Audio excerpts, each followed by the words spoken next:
Привет! Сейчас я вам покажу 3 способа, как так свистеть. Первый способ. Надуйте губы вот так вот и дуйте. Второй способ. Сделайте губы буквой О и в таком виде говорите букву Х.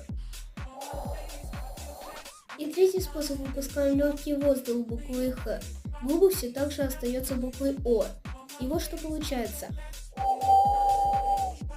Вот такой вот свистик. Если у вас получилось, то подпишитесь на меня и поставьте лайк.